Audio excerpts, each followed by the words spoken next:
discuss the matters below. Notice this meeting was posted on August 1st, 2025 at 12:23 p.m. Tonight we'll be discussing an ordinance to amend an ordinance relative to noise control in Essex Street Pedestrian Mall and adjacent streets. We have, from the committee, we have Councilors Jerslow, Morcillo, absent our Councilor Varela and Cohen. From the committee of the whole, we have Councilor Prosnewski. I believe Councilor Watson-Felt may be online.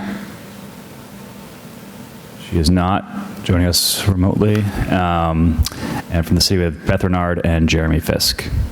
So I guess, turn it over to Beth. And Beth, if you want to just sort of talk through the background behind this, and then we can ask any questions that we have here. Meet with the police department on how things went last year. And the general consensus, and Jeremy can add to this, is that during the busy weekends, and especially on Halloween, that the ambient decibel level on the pedestrian mall is higher than the decibels that we actually have as our maximum. And I did get a call from one of the street preachers who comes to Salem every year, who I've interacted with over the years, to reiterate his concerns about that as well. And we'd already heard it from the police department. So this is a direct, and the police were complaining that, rightly so, that the ordinance was difficult to interpret because we had different times and they just wanted an easier format. So what Jeremy and I did was we streamlined it so that, and on your table you should see what the ordinance would look like. It says noise ordinance 2025. It's a 2-page sheet. This is what it would look like if the changes were adopted. And so what it would mean is for the streets that are affected, that during the nighttime hours, 8 o'clock at night to 8 o'clock in the morning, you could not exceed 68 decibels. And if you look on the back of the sheet, I gave you some examples of what various decibel limits look like. So for example, like a subway train 200 feet away is 95 decibels. A telephone ringing 80 decibels, vacuum 75. A normal conversation is between 60 and 70 decibels. So normal conversation rate, decibel level, overnight hours. Then when we get to the daytime hours, we have increased that decibel level to 72 in certain areas. And then in our performance zones, which you will see on the map that is also provided with the yellow, not the yellow, the green and the blue, we have areas where we have, typically we have performances that are down at the Big Fountain and down at Old Town Hall. We have increased that decibel level to 79. And one of the things that the police also communicated to us is that sometimes on October 31st, you might have a decibel level that's already 79. So we put in a catch-all so that the police, health department, or whoever was the official that was looking to cite someone that might be over the decibel level, that they would have the ability to say, look, decibel level's already at 75. State law says you can be 10 above that ambient 75, so it would be 85.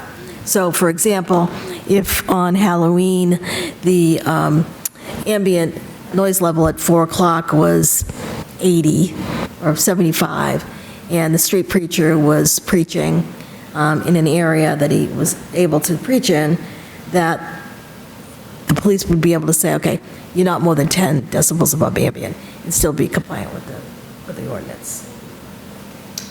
Where's the reading that they're taking to determine the ambient noise?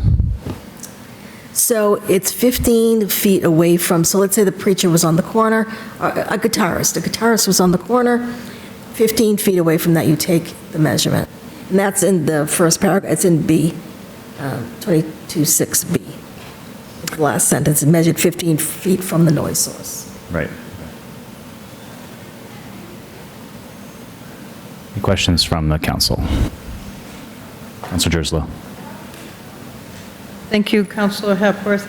I just had a question. I know when I was doing some research on it, OSHA says that you shouldn't have more than 80 or above for more than 8 hours straight. So you're talking from 8 a.m. to 8 p.m. And I'm just concerned about the residents that live there. We seem to kind of cater to the visitors and the tourists and the, the street vendors, whatever, performers, and not the residents. I mean, I know living down the Willows, sometimes when there's a function, I live at least 2 blocks away from where the Shell is, and when there's a band there, the noise comes, and sometimes it is like it's in my backyard, boom, boom, boom, for hours. And I know that maybe the decimal level's not so high, but it sounds really bad, like you can't enjoy your, quality of life in your own backyard. So I'm just concerned about the residents that live in these areas that, it may be, lower decimal, or you're trying to cater to these people, the performers, but I'm more concerned about the residents, that they would have to listen to this for that long period of time. Thank you. Yeah. And did you consider like the OSHA standard? Yeah, so OSHA is the workplace environment, and you can't have repeated noise, for so many hours. The problem that we have here is that this is a public area, this is not a working area, that the people that are coming here are creating their own noise. And so we have to balance the rights of people to express themselves, the street preachers or whoever it might be. There's a balancing act here. And if they can't express themselves, it's a First Amendment issue there too. So with this, we're having a no amplification zone still. If you read paragraph C, it's not changing. So we're not going to allow in certain areas no amplification. So we're trying to mitigate it there, but at the same time, allow people to still be able to express their First Amendment rights. Sure, please. I mean, they're still talking. I've worked down the mall like for many, many Halloweens, and it's loud enough. And I know it's, the background noise and everything, but living there, when you're hearing it, you can't open your windows. And I think we need to pay more attention to what the residents, they don't want to be hearing this type of music and noise and performers, for that long of a period of time, all day long. They can't have their quality of life. Beth, would you say, thank you, Councilor Driscoll, would you say that it's fair to say that what this does is it allows in these 2 performance zones, it allows somebody who's performing or street preaching or whatever they're doing to do it at a level that's still below the level of the sound of traffic or the level of typical traffic noise, but that if the ambient noise has reached above that level, it gives the police the ability to enforce an ordinance that was unenforceable prior to this, right? I think that this is what we would talk about with Chief Miller, is that if we complained about the volume of these street performers in October, it was completely unenforceable because the ambient noise itself was exceeding the ordinance. This ordinance would you view it as a workaround from an unenforceable ordinance to now what will be hopefully an enforceable ordinance by the Salem PD? Right. Councilor Morcello. Thank you, Chair. So my question is, I don't understand the ambient noise, because as you allow the street performers to get louder, everything around them is going to get louder to compensate for that noise. So I'm not sure if I'm following this argument. When the police are instructed to test, you can chime in here, when they're checking the ambient noise, they're doing it without the particular person. So when a guitarist is being complained about standing on the corner, the police will go and say, I need you to stop playing. They will take the reading on the machine without him playing. Then they will say, okay, it's 80 or 70. Okay, you can play. When you're playing, are you over any of these thresholds? So then what if there's other street performers right nearby? My experience has been, and you can correct me if I'm wrong, is that they will sort of put a kibosh on that. And it's just the noise of the traffic and the people walking. Okay. And they try to stop the performers that are being complained about from performing. and then they take the ambient, and then they tell them to go ahead, proceed. And we'll instruct them, like the bucket drummers, they'll tell them, put your sweatshirt underneath the bucket to, and to work with them. Okay, and then my second question is, why are we pulling out the East India Square and Front Street to allow a higher decibel in those two locations? So we are going to be having performance zones on Front Street. The plan is when the police, Jeremy can talk about this if he wants to come up, when the police close the roads down, we are looking to move performers out of the main Essex Street Mall where they all want to be. We're trying to have performers designated, and Jeremy's going to work with setting up, working with John Andrews, to make another performance zone to pull people off the mall. Jeremy can talk a little bit about that. Yeah, so the idea is that this was, I believe, here last year, and police needed a place for a lot of people to go. They need to be able to send them places. And then the idea this year is to program it a little bit better so that we can get people off the pedestrian mall. We can, like Beth said, we're going to work with Creative Collective and hopefully program like just street guitars and stuff like that down on Front Street to try to draw people off the pedestrian mall, and also to have a place where police can send people to spread them out. So, okay, so that's fine. How were those two locations chosen as opposed to like Hawthorne Boulevard with that? Because Hawthorne Boulevard is usually open to traffic most of the time. So Front Street's going to be closed regularly on the weekends. End of September through the end of October, so that way we can utilize that space and put more people onto the street itself, so we know we can control that. We did that last year in terms of the closure, and this year we're kind of expanding the activities on there.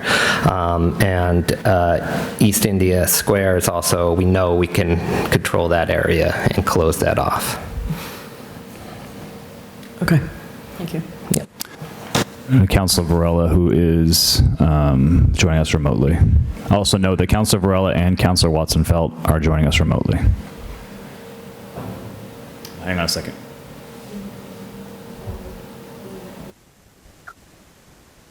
Can you start speaking? Yep, can you hear me now, Chair? Yep, I hear you. All right, thank you, Councilor Hepworth. More of a comment on this.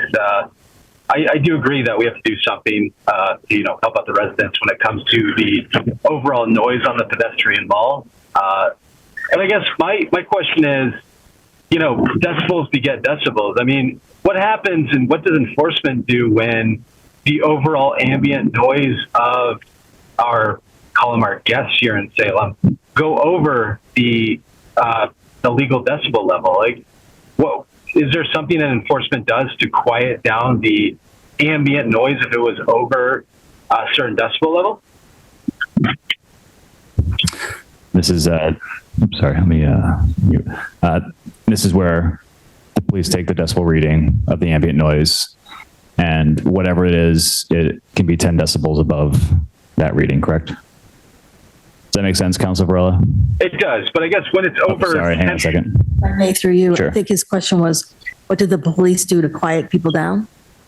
Yeah, because I guess my just to follow up, when it's over the state maximum of 10% over what the city's ordinance is there any mitigation to lowering that decibel level?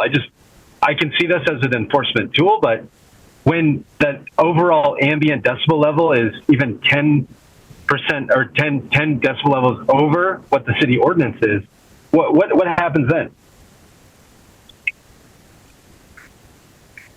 So I think yeah, go ahead. Ticket the offending. It's a musician. Tickets. Councilor Varela, is your question, how do the police get the ambient noise down? How do we prevent it from getting above that? Because the way I'm understanding it is that the ambient noise is something that is somewhat uncontrollable. And this ordinance would take us from whatever the ambient level was to 10 decibels above if it has reached above that, that threshold.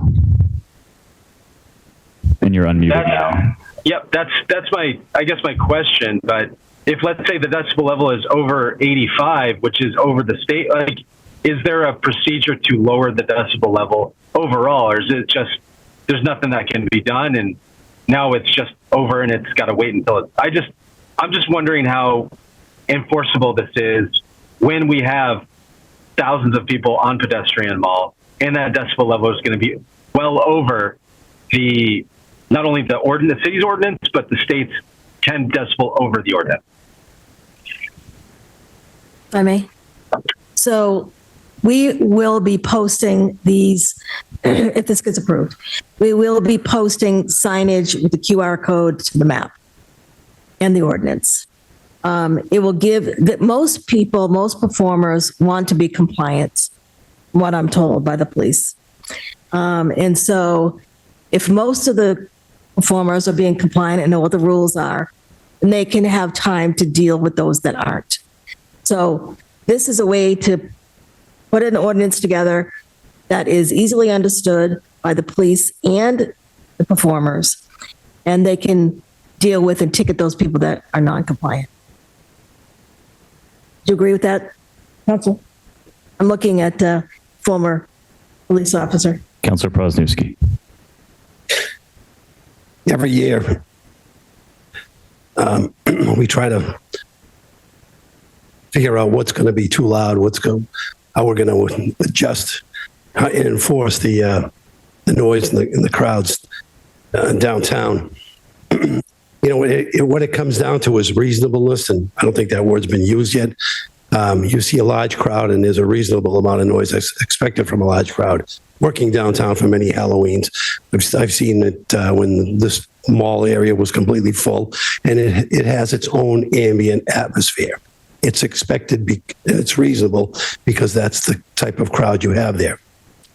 Most of the street performers like to stay within the parameters of the decibel level, because every year it seems to change as to where the decibel levels, where it can be in what parts. There's parts of downtown which are allowed for amplification, parts that aren't.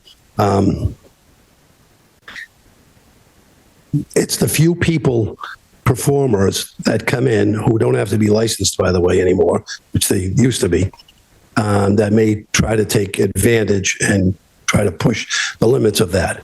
And most of the complaints, and I'll be very frank, come from the people who have amplifications, like the street preachers and some of the other people that are outspoken out there to use their First Amendment rights as loudly as possible. And then the police are called to the scene because it's loud, and they break out the decibel machines, which police officers, if they've used them at all, they don't teach you that in the academy, by the way. We get a quick instruction on how that works, and then you go out there and you've got this thing in your hand, and you're 15 feet away, and then you can't have them with a backdrop. They have to stand so far away from a wall because the wall reflects the noise. There's so much, and then you get people who've been performing in other parts of the country, and they know the law, and it just turns out to be just a bunch of mess and difficult for enforcement. The having it codified as to what the decibel level, that helps. That means that the police officer can go there with a meter, read the meter, and tell the person that they're too loud. Ambient noise, again, that goes up and down because of depending on the size of the crowd. It's when somebody is unreasonably above that ambient noise, you know that they're going to be above the decibel limit, and then that's why when you're called to the scene, and you wind up usually once in a great while there's a citation is issued, civil citation, but most of the time the street performance will comply. It's something that's discussed, and we just haven't figured it out yet exactly how to do this. We've always kind of tried to mold it and tweak it as every Halloween goes by, and this helps. This ordinance does help, but by no means is it a cure-all. You know, the fact that we're out in public and people can do a lot of things under their, private property. We can't tell people how to act. It's just a difficult situation, and we have to play it by ear. And a lot of it comes down to that word: what's reasonable and what's unreasonable. And if it's unreasonable, it's usually illegal. And there's only a few of those people that are like that. And I know that the police will take whatever action they have to. We have the first time a counselor has been either cooking or mixing a cocktail live on in a council meeting. Appreciate that, Councilor Varela. Councilor Morcello. I was just trying to clarify what the maximum level is that this could go to. Is it 10 over each of those numbers? So no. Maximums are set forth in paragraphs 1 through 3, right? If there is a situation, and it may be on a Saturday or Sunday leading up to October, when that ambient level is over, they're at, in front of Front Street, and the ambient level is over 79. Then the police, in their discretion, someone from licensing goes down, and there's a bucket drummer there. They 15 feet away, and he's at 90. He'll be getting a citation. He'll be told to stop, and they usually do. I'll move along. So this is just a tool to say, look, here's the ordinance. We just read you at 90. Maximum, the ambient right here is 79. You're over. What are you going to do to mitigate that? So that's typical. But if the ambient noise is higher, then they can raise this maximum, right? So what is that? What is there a maximum that could go to? I'll have to look into that. I don't know what the ambient traditionally is. If you've stopped all the amplification, if you've stopped the musician, if you've stopped the street preacher, what is the highest level we've gotten? Just folks just walking around? I'll have to check with staff on that. Don't know what the highest that's ever been. Check. Sergeant Ball does them routinely, so he has that data. I'll ask him. Okay, this is kind of an open-ended ordinance. That's the only thing I'm a little bit worried about, is that we're giving the ability to raise their decibel level for performances, but we're not setting a maximum, and we're not saying it can't go above whatever. I don't even know. I don't know decibels enough for this stuff, but yeah, if you look at the back of the sheet, like a jet engine at 100 feet away is 140, right? So what do we consider to be reasonable? Is a power mower noise reasonable? That's 107. 8 hours a day? Probably not. Yeah. I think we need to maybe get some more data from Sergeant Ball on what are they finding as the ambient levels without the preacher. Yeah, so I don't have a problem with this, but I think we need to be collecting data this year and understanding when that trigger happens, and if they raise it. We need a lot more data on this so that we can so that the council can come back later and just make sure that there's controls on it. But yeah, so Jeremy, do you have any idea what the ambient noise levels were last year? It really depends on the time of day and weekends and what it was. I don't have it with me, but I went out I think last year when I learned how to use the meter, went around and took readings, I think like in the middle of September. I don't have that information on me. I could probably get that for you, but yeah, I don't really know. I'm sorry, go ahead, Councilor Marceau. Do you know offhand how many times you found that the ambient was, in that area where you could have allowed them to go higher? Like, how often does this happen? I know it depends on the day, all that, but I didn't do much once the season started. I didn't do much with the ambient levels. A lot of what happened last year was what's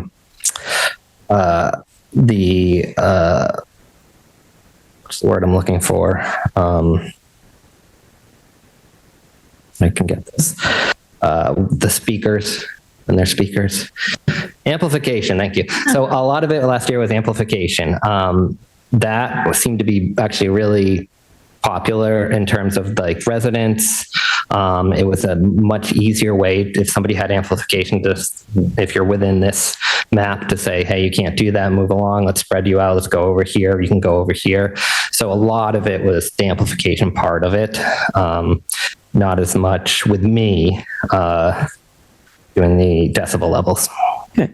Do you know offhand, Beth, how many complaints we get during a season, both complaints about the noise and complaints about having their volume restricted, the performers? So from both ends? I can tell you from the licensing board, closer we get to October 31st, I would say on a daily basis the week before Halloween, someone calls about somebody standing outside of Coons. Can you call the police to move them along? Can you send the sergeant down and Melissa down to move them along? They've been out here for 3 hours. So the week leading up to Halloween, on a Halloween day, probably every day. Before that, not so much. Okay, and then complaints from the other side, from performers, is it? As soon as Melissa or Sergeant Ball goes out, there's an argument to be had. So again, it's fair to say with this that the point of this is not to raise levels for street performers. It's to make our noise ordinance enforceable, and that we could never enforce an ambient noise level. So that is sort of uncapped, I guess, to whatever ambient noise could get to on the pedestrian mall. And there's not a way, I think you're probably correct here, you can correct me if I'm wrong, Councilor Prosnewski, but there's not a way for the police necessarily to stop ambient noise, only to deal with the actors that are slightly above that. But go ahead, Councilor Prosnewski. I don't think I've ever remember an incident where we've received complaint because of ambient noise.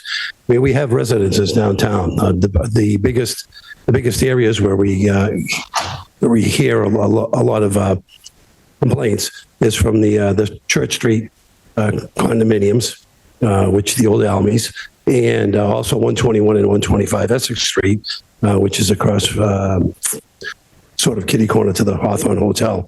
It's areas where a lot of times the street performers will set up. The ambient noise has never been that I can remember has ever been a complaint. That just the people walking up and down, and when there's nobody playing any music or anything. And if it did, I would be scratching my head as to how do you tell a whole mob full of people walking down the street that they're too loud.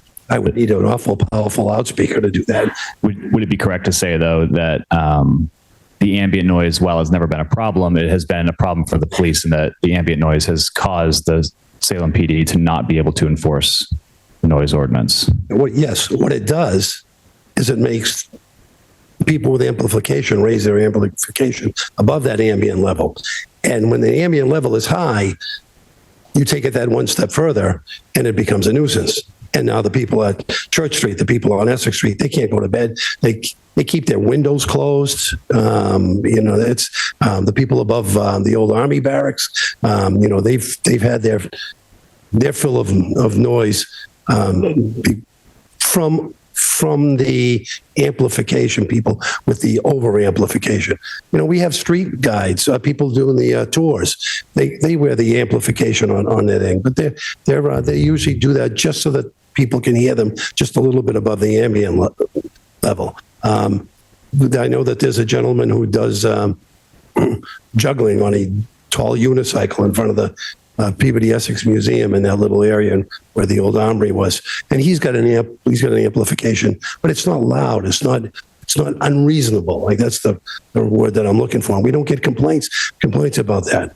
It's the few. It's the drummers on the buckets, which they don't have any electronic amplification, but they're a lot louder than people with amplification. That's an unreasonable noise and a nuisance, and that's when the police have to go over there and quiet it down and shut it down. I'm going to get to Councilor Watson-Feld just a minute. So I guess it's fair to say in this situation that if there were a bucket drummer out there right now, he would be breaking the amplification. He would be breaking the noise ordinance, and he could be cited for that. If this was October 20th and it was a loud crowd out there and it was a bucket drummer and we could hear him 3 blocks away, there wouldn't be anything the police could do. With this ordinance, the police would be able to enforce this ordinance. Councilor Watson-Feld. Thank you, Chair. I hope you guys can all hear me. I have a couple of questions. First of all, I completely agree with the comments that have been made by Councilor Marcillo, particularly to there being basically no cap on this. That's the problem. The other elements that are concerning to me are duration, because a sustained amount of sound over time affects a number of people. A lot of people are working from home right now, and I know that that's one of the questions that I've had for a number of years is like, how do we control the duration, or can we control the duration of sustained sound above the ambient?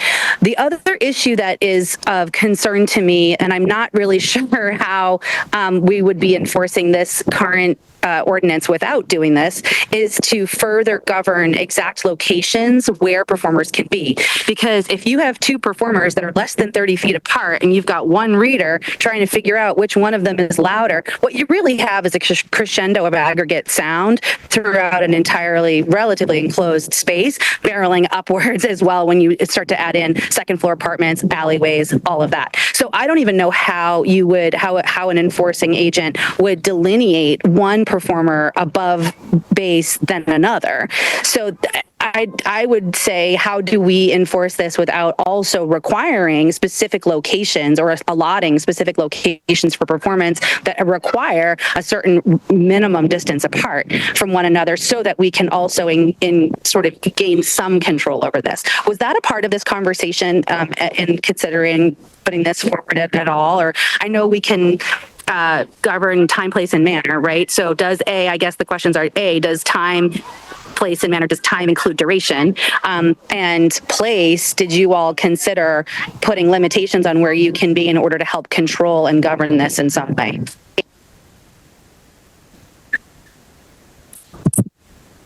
Yeah. So our time, place, and manner restrictions are the hours that are in the ordinance. We do have in our street performer regulations through the licensing board distance requirements between performers. And what was the third question? It was duration. I'm sorry. And I don't know. It was duration, but I don't. Even without designated locations, I don't know how that distance is enforceable, because there's just so many of them at the height of the season.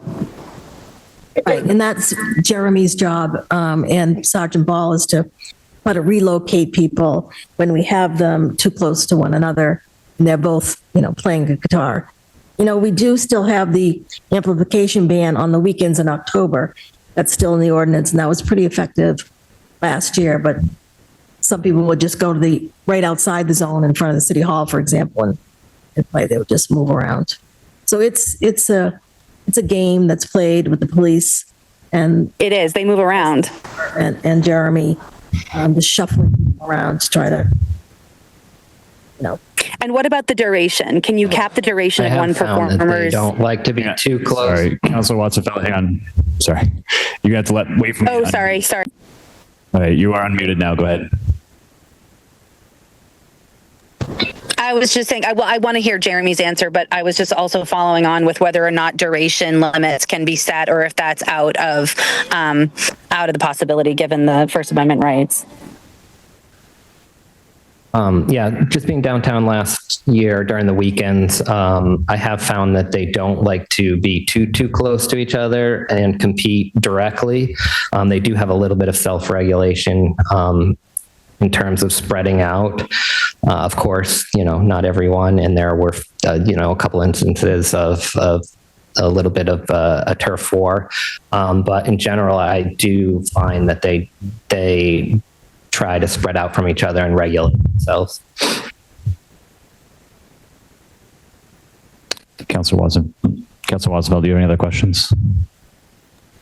No, but I wouldn't. I honestly, I don't think that self-regulating distance is enough. I don't know why the city doesn't want to designate specific performance locations. So they are. The problem is that folks have a First Amendment right to sing and dance and do the jig on the public sidewalk, so long as they're complying with time, place, manner, not blocking, ADA access and things of that nature. So we're just trying to make sure that we allow that, give them that opportunity without trampling on those rights. But at the same time, keep the controls in with respect to the decibel limits. We cannot, if we create, we've talked about creating performance zones, and we're trying this out on Front Street this year, where we could stage them, where we could have those performers that usually are up on the mall, pull them down, give them time slots. This is something that we'll work with John from Creative Collective on. Give them time slots, 2 hours time slots to do their performances. And that when we're making that not a public venue, not a public forum by doing that. But we couldn't do that for the whole pedestrian mall unless we had, like a raised stage down at the fountain or other places. But these were not traditional public forums. So we're exploring that on Front Street this year.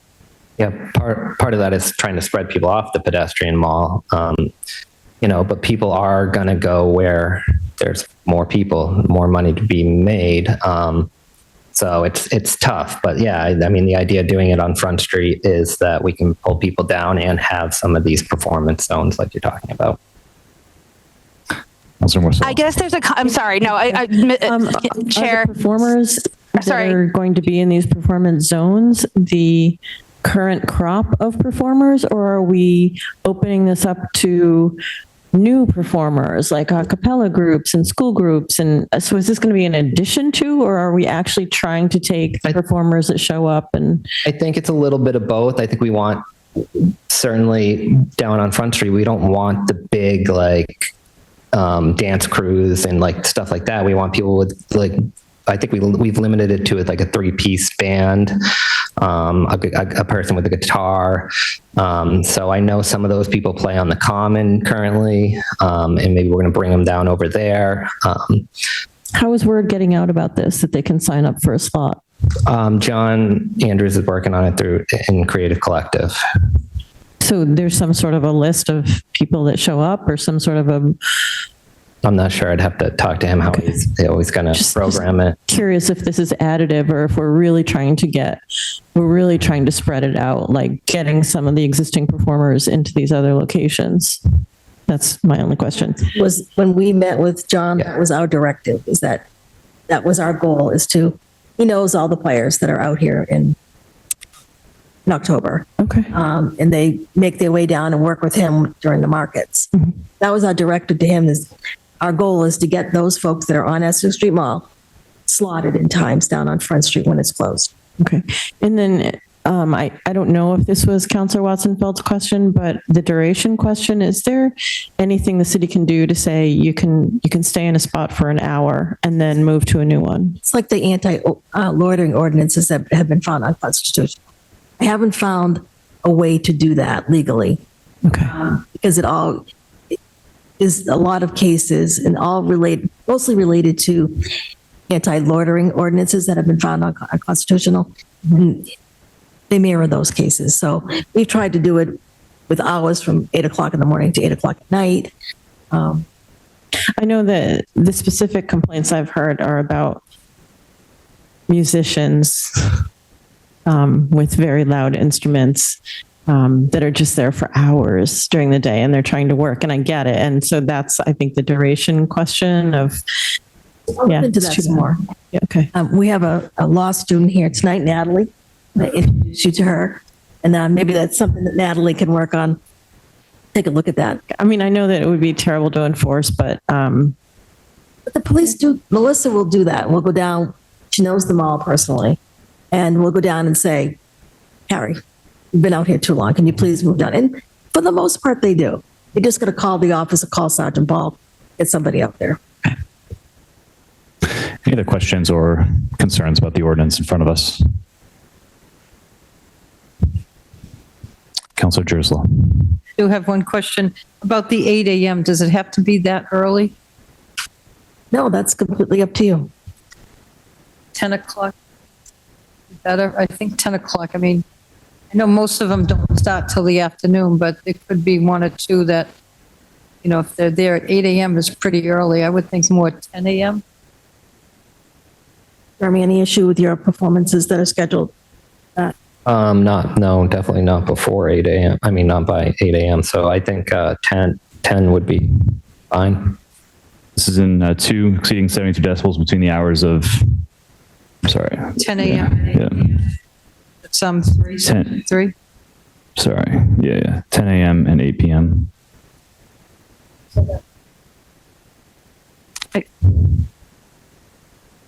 Is this 8? It says small.